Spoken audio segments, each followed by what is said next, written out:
السلام علیکم ورحمۃ اللہ وبرکاتہ۔ الحمد للہ نحمده ونستعینه ونستغفره ونؤمن به ونتوکل علیہ ونعوذ باللہ من شرور انفسنا ومن سیئات اعمالنا، من يهده الله فلا مضل له ومن يضلل فلا هادي له، ونشهد أن لا إله إلا الله وحده لا شريك له، ونشهد أن سيدنا ونبينا وسندنا ومولانا محمدا عبده ورسوله، أما بعد فأعوذ بالله من الشيطان الرجيم، بسم الله الرحمن الرحيم، إن عدة الشهور عند الله 12 شهرا في كتاب الله يوم خلق السماوات والأرض منها أربعة حرم إلى آخر الآية، صدق الله العظيم. وقال النبي صلى الله عليه وسلم: لا طاعة لمخلوق في معصية الخالق، أو كما قال عليه الصلاة والتسليم. اللهم صل على محمد في أول كلامنا، اللهم صل على محمد في أوسط كلامنا، اللهم صل على محمد في آخر كلامنا، اللهم أيدنا بتأييدك، اللهم أيدنا بتأييدك، اللهم أيدنا بتأييدك. میرے محترم بزرگوں اور عزیز دوستوں، امت کا عظیم سرمایہ نوجوانان ملت، جیسا کہ آپ سب کو معلوم ہے کہ ہم جس مہینے میں چل رہے ہیں وہ شعبان المعظم کا مہینہ ہے، اور گزشتہ جمعہ آپ لوگوں کے سامنے یہ بات آئی تھی کہ شعبان کا جو مہینہ ہے بڑی برکت والا مہینہ ہے، اور ایک حدیث میں اللہ کے نبی علیہ السلام نے شعبان کے مہینے کے بارے میں فرمایا: شعبان تو میرا مہینہ ہے، یعنی شعبان کے اندر اللہ کے نبی علیہ السلام جو ہے اپنی عبادت کو زیادہ کیا کرتے تھے. جس طرح حدیثوں میں ہمیں بات ملتی ہے کہ ہر مہینے میں 3 دن ایسے تھے کہ اللہ کے نبی روزہ رکھا کرتے تھے، جس کو ایام بیس کہا جاتا ہے. لیکن جب شعبان المعظم کا چاند اللہ کے نبی دیکھتے تو اس وقت اللہ کے نبی علیہ السلام جو ہے شعبان کے لیے بالکل تیار ہو جایا کرتے تھے. اور حدیث کی کتابوں میں زوجہ محترمہ حضرت عائشہ صدیقہ رضی اللہ عنہا کی روایت ہمیں ملتی ہے. اپنی بیوی فرماتی ہیں، اللہ کے نبی علیہ السلام کی زوجہ محترمہ حضرت عائشہ صدیقہ رضی اللہ عنہا، میں اللہ کے نبی علیہ السلام کو شعبان کے مہینے میں اس طرح دیکھا کرتی تھی کہ اللہ کے نبی علیہ السلام شعبان کے مہینے میں نفل روزے زیادہ رکھا کرتے تھے، عبادت زیادہ کیا کرتے تھے، ذکر و اذکار اور مہینے سے زیادہ کیا کرتے تھے، یعنی جتنا دوسرے مہینے میں کرتے تھے لیکن اس سے کہیں زیادہ شعبان المعظم کے مہینے میں اللہ کے نبی علیہ السلام کا عمل ہوا کرتا تھا۔ لہذا ہمیں اس حدیث سے یہ بات معلوم ہوتی ہے کہ اگر ہماری زندگی میں اللہ رب العزت نے شعبان کا مہینہ رکھا ہے تو ہمارے لیے ضروری ہے کہ اس حدیث کو سامنے رکھتے ہوئے ہمارے لیے بھی یہ ضروری ہے، ہمارے لیے اوپر بھی یہ لازم ہے کہ ہم شعبان کے مہینے کی عزت کریں۔ عزت کس طرح کی جاتی ہے؟ اس کے وقت کو اللہ کی عبادت کے لیے فارغ کریں اور شعبان کے مہینے کے اندر زیادہ سے زیادہ نفل روزے رکھ کر کے اس شعبان کے مہینے کو فضیلت عطا فرمائیں۔ اس کی عزت اسی طرح ہو سکتی ہے عبادت کے ذریعے سے، نمازوں کے ذریعے سے، نفل نمازوں کے ذریعے سے، سنتوں کو ادا کرنے کے ذریعے سے، اور اسی طرح شعبان المعظم کے مہینے کے اندر نفل روزے رکھنے کے ذریعے سے اس مہینے کی عزت کی جا سکتی ہے۔ اس کا یہ مطلب نہیں کہ اگر کوئی آدمی شعبان المعظم کے اندر مہینے کے اندر نفل روزہ نہیں رکھا، روزے نہیں رکھا اور اسی طرح عبادت نہیں کیا، نماز کی پابندی نہیں کیا اور اسی طرح ذکر و اذکار کی پابندی نہیں کیا، تلاوت کا اہتمام نہیں کیا، تو اس کا اہتمام نہ کرنا، اس کی قرآن پاک کی تلاوت نہ کرنا، یہ شعبان المعظم کے مہینے کی فضیلت کو کم نہیں کر سکتا۔ ساری دنیا کے انسان مل کر شعبان المعظم کے مہینے کے اندر روزہ بھی نہ رکھے، تلاوت بھی نہ کرے، ذکر و اذکار کے اندر اپنا وقت نہ لگائے، تب بھی شعبان المعظم کا مہینہ اللہ کے یہاں برکت والا ہے۔ إن عدة الشهور عند الله 12 شهرا في كتاب الله يوم خلق السماوات والأرض منها 4 حرم۔ زمین و آسمان کے بنانے سے پہلے اللہ رب العزت نے قرآن پاک کے اندر فرمایا ہم نے زمین و آسمان بنانے سے پہلے تمہارے درمیان میں جو مہینے چل رہے ہیں ہم نے اس کو بنایا ہے، لیکن 4 حرم، ان 12 مہینوں میں سب سے فضیلت 4 مہینے کو دی گئی ہے۔ ان 4 مہینوں میں شعبان المعظم کا مہینہ بھی ہے جس کے اندر میں اور آپ گزر رہے ہیں۔ آج اس کی تقریباً 12 یا 13 تاریخ گزر رہی ہے۔ شعبان المعظم کا مہینہ بڑی بابرکت والا مہینہ ہے۔ اس سے ہمیں ایک بات یہ بھی معلوم ہوتی ہے کہ اللہ کے نبی علیہ السلام کی زندگی میں جب شعبان کا مہینہ آتا تو اللہ کی نبی کی عبادت میں زیادتی ہو جاتی تھی۔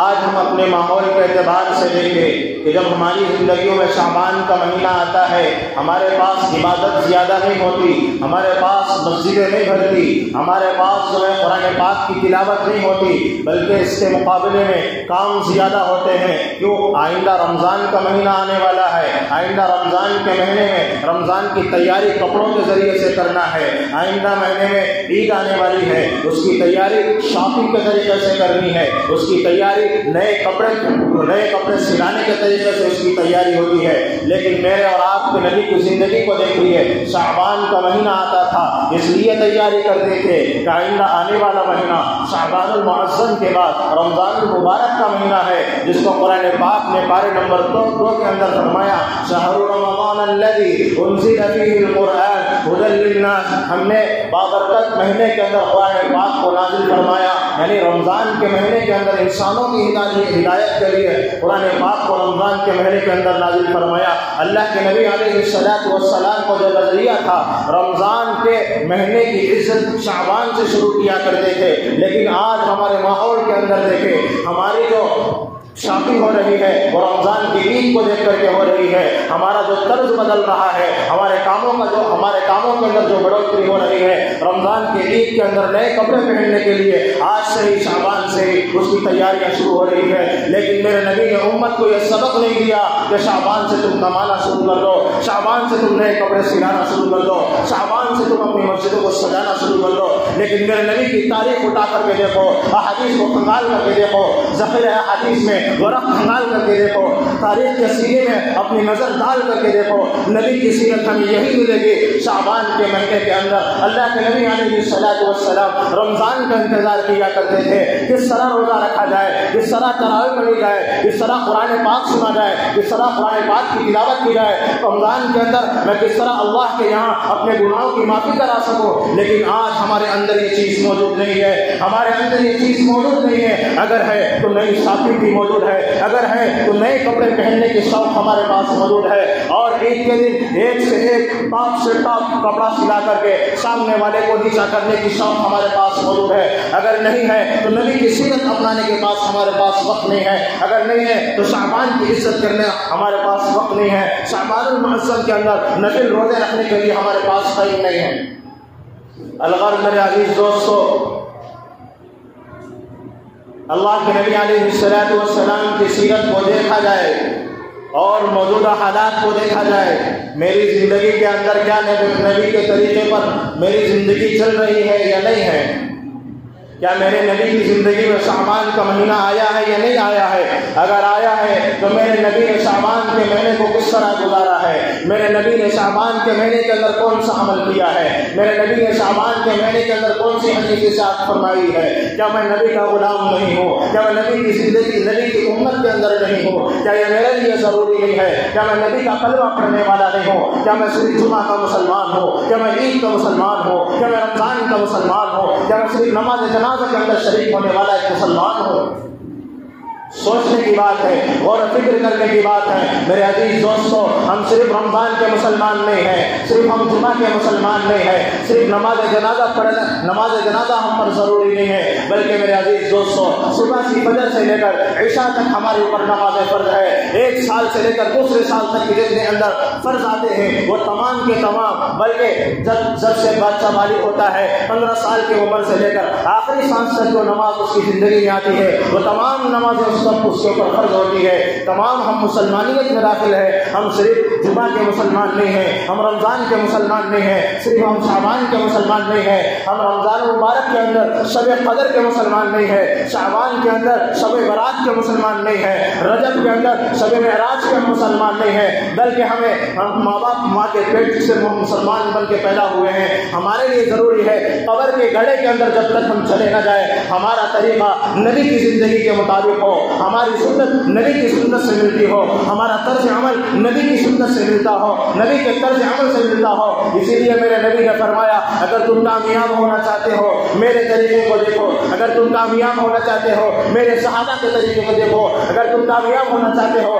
قرآن پاک کو مضبوطی سے پکڑو، اگر تم کامیاب ہونا چاہتے ہو حدیث پاک کو سامنے رکھ کر زندگی گزارو، اگر تم کامیاب ہونا چاہتے ہو حدیث اور قرآن رسول کی بات بتانے والے کو سامنے رکھ کر اس کی بات کو ماننے والے بنو، اگر تم کامیاب ہونا چاہتے ہو میرے صحابہ ستاروں کے مانند ہیں، اصحابی النجوم فبأيهم اقتديتم اهتديتم، اگر تم کامیاب ہونا چاہتے ہو میرے صحابہ ستاروں کے مانند ہیں جس کی تم اقتدا کرو گے تو راہ راست پر پا جاؤ گے، تم جنت کے راستے پر چلے جاؤ گے، تمہارا ٹھکانہ جنت ہوگا۔ اگر تم راہ راست پر نہیں آنا چاہتے، اگر تم میرے صحابہ کی زندگی پر عمل نہیں کرو گے تو تمہارا ٹھکانہ جنت نہیں بلکہ جہنم ہوگا۔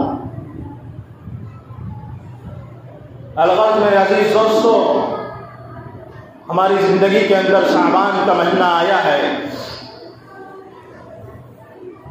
اس کا یہ مطلب نہیں کہ رمضان کی عید کے لیے جلدی سے جلدی تیاری کی جائے۔ اگر ہمارا گھر ابھی پورا نہیں ہوا تو رمضان کی عید سے پہلے پورا کرنے کی ہم کوشش کرتے ہیں۔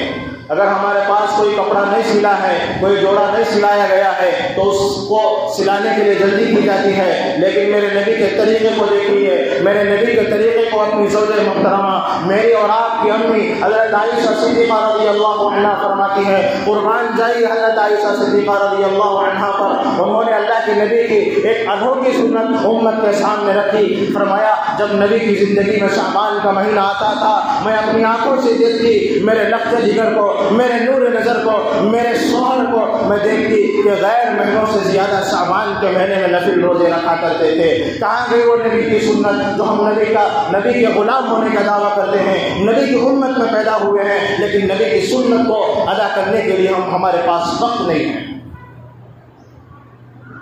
ہمیں سنتیں وہاں یاد آتی ہیں جہاں ہم کو سنتوں کی ضرورت ہوتی ہے. ہمیں سنتیں وہاں یاد آتی ہیں جہاں ہمیں سنتوں کی ضرورت ہوتی ہے. ہمیں دین وہاں یاد آتا ہے جہاں ہمیں دین کو ضرورت ہوتی ہے. ہمیں قرآن وہاں یاد آتا ہے جہاں ہمیں قرآن کی ضرورت ہوتی ہے. ہمیں ایمان وہاں یاد آتا ہے جہاں ایمان کو ہمیں ایمان کی ضرورت ہوتی ہے.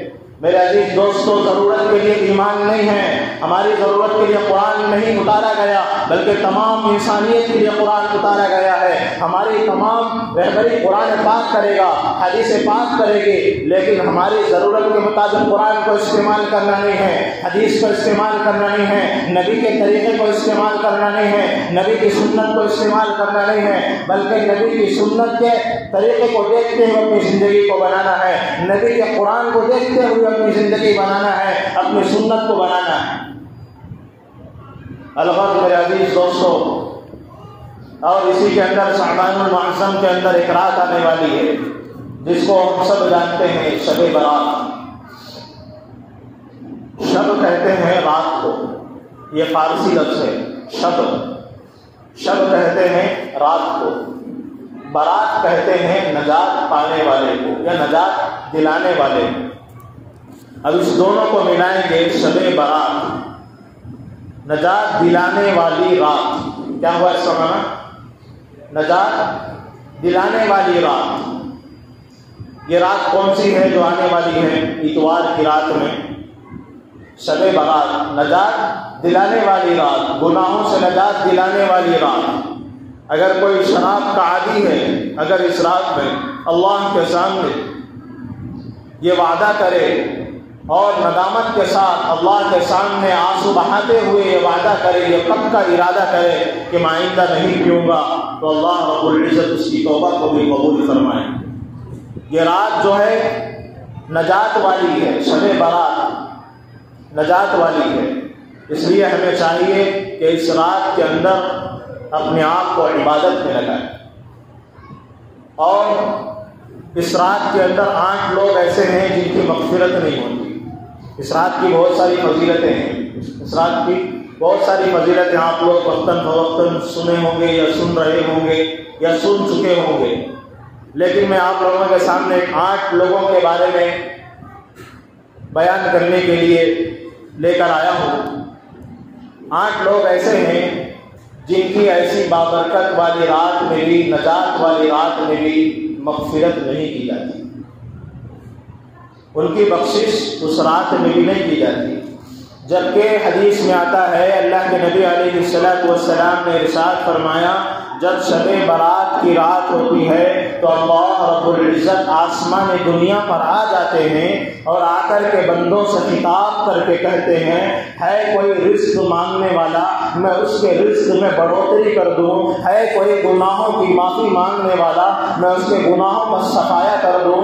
ہے کوئی اپنے گھر کی پریشانی بتانے والا، میں اس کے گھر کی پریشانیوں کو دور کر دوں. ہے کوئی مجھ سے سکینہ مانگنے والا، ہے کوئی مجھ سے رحمت مانگنے والا، میں اس کے گھر کے اندر سکینہ نازل فرما دوں. یعنی سکینے کا مطلب رحمت کا ایک نام ہے، اللہ کی رحمت کا ایک نام. یہ نہ سمجھے کہ کسی لڑکی کا نام ہے، بلکہ رحمت کا ایک نام ہے. اللہ فرماتا ہے میں اس کے گھر میں سکینہ نازل فرما دوں. اللہ فرماتا ہے کوئی برکت مانگنے والا، میں اس کی روزی میں، اس کی روٹی میں، اس کے کپڑے میں، اس کے مالداری میں، اس کے مال میں برکت نازل فرما دوں.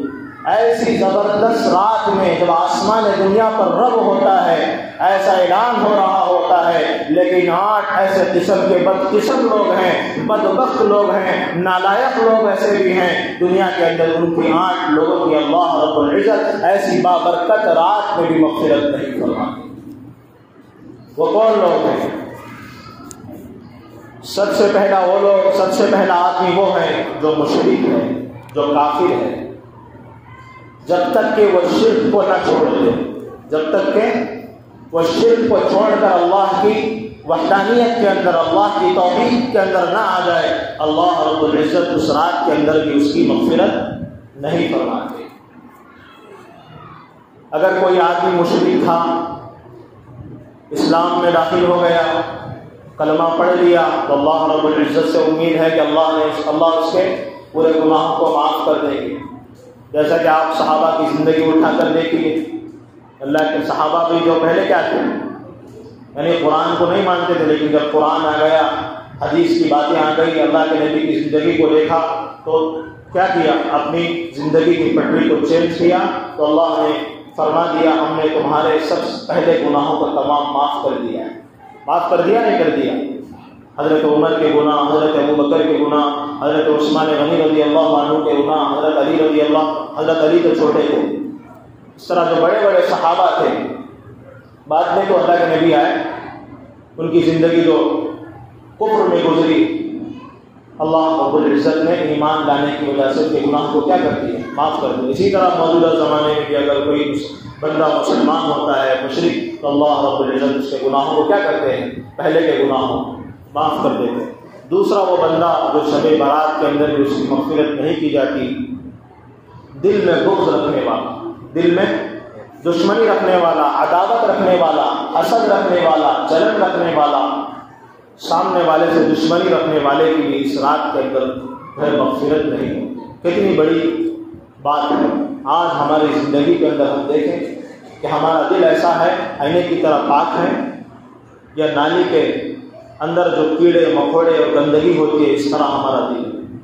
ہم خود فیصلہ کریں، ہم خود فیصلہ کریں، میرا دل آئینے کی طرح صاف و شفاف ہے، دودھ کی طرح سفید ہے، یا شہد کی طرح میٹھا ہے، یا گندی نالی کی طرح ہمارا دل جو ہے دوسروں کی غیبت کی وجہ سے، دوسروں کی جلن کی وجہ سے، دوسروں کی حسد کی وجہ سے ہمارا دل جلا ہوا ہے۔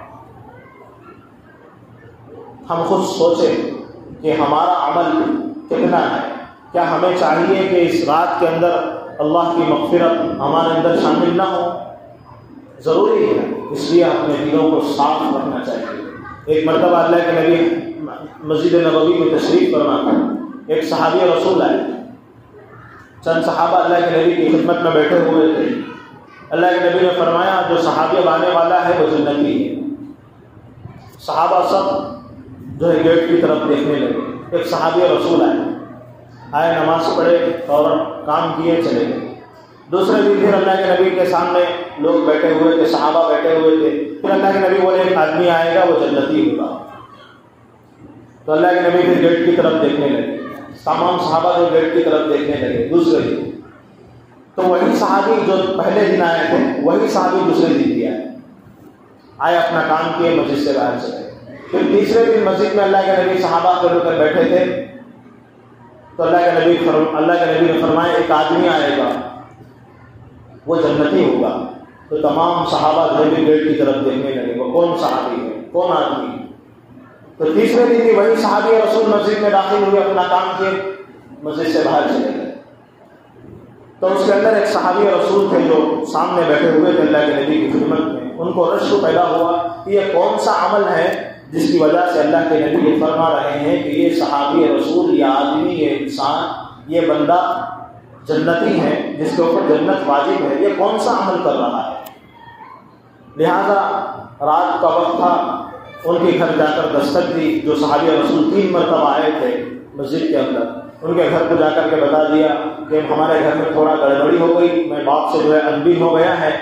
ایک روایت کے مطابق یہ ہے، ایک روایت کے مطابق دوسری باتیں لکھی ہیں، لیکن میں روایت کے اختلاف بیان کرنے کے لیے نہیں بیٹھا ہوں، بلکہ بات سمجھانے کے لیے بیٹھا ہوں۔ اللہ کے نبی نے فرمایا کہ وہ صحابی رسول کیا ہے، جنتی ہے۔ یہ صحابی معلوم کرنے کے لیے گئے، ایک صحابی گئے، 3 دن ہو گئے ان کے گھر میں رہے، 3 دن مہمان نوازی کرے، مہمان نوازی۔ ایک دن ہو گیا، وہ صحابی بھی پوچھے نہیں آپ کہاں جانا ہے، کس وجہ سے آپ کے گھر میں لڑائی ہوئی ہے، آپ یہاں کیوں ٹھہرے، یہ نہیں پوچھے، بلکہ 3 دن ان کی مہمان نوازی کرے، کیا ہونا، کھانا پکانا سب دیتے رہے۔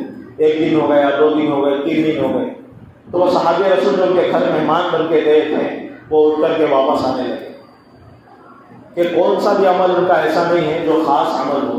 میں جس طرح نماز پڑھتا ہوں یہ بھی ویسے ہی نماز پڑھ رہے ہیں، جس طرح میں قرآن پڑھتا ہوں ویسے بھی یہ قرآن پڑھ رہے ہیں، میں جس طرح ذکر کرتا ہوں یہ بھی ذکر کرتے ہیں۔ رات کو میں 3 دن اٹھ کر کے دیکھا لیکن کوئی عمل خاص نہیں ہے۔ یہ کون سا عمل ہے جس کی وجہ سے اللہ کے نبی نے ان کو جنتی ہونے کی بشارت دی؟ تو صحابی رسول اٹھ کر گھر سے واپس چلنے لگے۔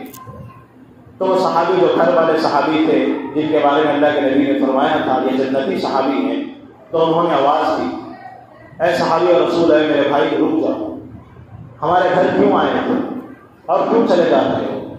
تو صحابی نے 3 دن کے بعد فرمایا میں اس لیے آیا ہوں، 3 دن پہلے اللہ کے نبی نے 3 مرتبہ یہ ارشاد فرمایا اب جو مسجد میں داخل ہوگا وہ جنتی ہوگا۔ 3 مرتبہ بھی آپ ہی مسجد میں داخل ہوئے۔ مجھے معلوم کرنا تھا کہ آپ کی زندگی میں وہ کون سا عمل ہے جس کی وجہ سے آپ جنت میں جانے کے لیے تیار ہیں۔ اللہ کے نبی کو معلوم ہو گیا آپ جنتی ہیں، میں وہ عمل معلوم کرنے کے لیے آپ کے گھر کے اندر 3 دن مہمان بن کر ٹھہرا ہوں، لیکن میں 3 دن کے اندر دن میں بھی دیکھا، رات کے اندر بھی دیکھا، دوپہر کے اندر بھی دیکھا کہ آپ کا کوئی خاص عمل مجھے نظر نہیں آیا۔ میں جس طرح نماز پڑھتا ہوں آپ بھی اسی طرح نماز پڑھتے ہیں، میں جس طرح روزہ رکھتا ہوں آپ بھی اسی طرح روزہ رکھتے ہیں، جس طرح میں عمل کر رہا ہوں اسی طرح آپ بھی عمل کر رہے ہیں، مجھے کوئی خاص عمل نظر نہیں آیا، اس لیے میں اپنے گھر واپس جا رہا ہوں۔ تو صحابی رسول فرمانے لگے ایک عمل میرا ایسا ہے جو میرے اور اللہ کے درمیان ہے، رک جاؤ۔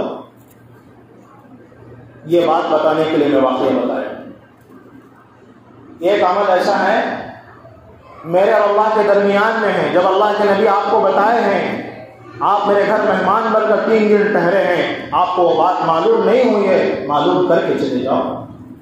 تو صحابی رسول نے فرمایا اے صحابی رسول ہے میرے بھائی سن لو، جب میں رات کو سوتا ہوں تو میں اپنے دل کو پاک اور صاف کر کے سوتا ہوں، نہ میرے دل میں کسی کے بارے میں بغض ہوتا ہے، نہ میرے دل کے اندر کسی کے بارے میں حسد ہوتا ہے، نہ میرے دل کے اندر کسی کے بارے میں جلن ہوتا ہے۔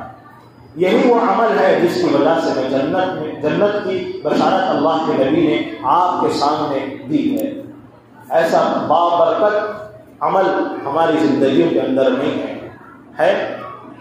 ہمارا دل پاک ہے، ہمارا دل صاف ہے؟ نہیں ہے، بلکہ میرا خود نہیں ہے۔ بولنے والا بھی محتاج ہے، سننے والے بھی محتاج۔ ایسا نہیں کہ بولنے والا اس سے جو ہے صاف ہے، پوتر ہے اور مطہر ہے، صاف ہے، شفاف ہے، ایسا نہیں، بلکہ تمام لوگ اس میں شامل ہیں، میں بھی شامل، آپ بھی شامل، بلکہ تمام انسانیت کے لوگ شامل ہیں۔ وہ لوگ شامل نہیں ہیں جو رات کو سوتے وقت اپنے دل کو پاک و صاف کر کے اس صحابی رسول کی سنت کو زندہ کر کے اپنے آپ کو جنت کے مستحق بنانے والے ہیں، وہ لوگ اس میں شامل ہیں۔ ہمیں چاہیے کہ اپنے دل کو پاک و صاف رکھیں۔ جو بندہ اپنے دل کو پاک و صاف نہیں رکھا، کسی کے بارے میں حسد اور جلن رکھتا ہے، تو ایسی بابرکت والی رات شب برات کے اندر بھی اس کی مغفرت نہیں کی جاتی۔ 8 لوگ ایسے ہیں جن کی مغفرت شب برات کے اندر بھی نہیں کی جاتی۔ پہلے آسمان پر اللہ آ کر کے ندا لگاتا ہے، اس ندا پر بھی اگر یہ 8 آدمی اللہ کے یہاں رجوع نہ ہو تو اللہ رب العزت ان 8 لوگوں کی مغفرت نہیں فرماتا۔ سب سے پہلا آدمی وہ ہے جو مشرک ہے، جب تک کہ وہ ایمان نہ لائے، کلمہ نہ پڑھ لے، اس کی مغفرت نہیں ہوتی۔ دوسرا وہ آدمی جو دل میں بغض رکھنے والا ہو، عداوت رکھنے والا ہو، دشمنی رکھنے والا ہو۔ تیسرا وہ آدمی کسی کا ناحق قتل کیا ہو، کسی کا ناحق قتل کیا ہو، کسی کی جان لے لی ہو، تو اللہ رب العزت ایسی بابرکت والی رات میں بھی اس کی مغفرت نہیں فرماتے۔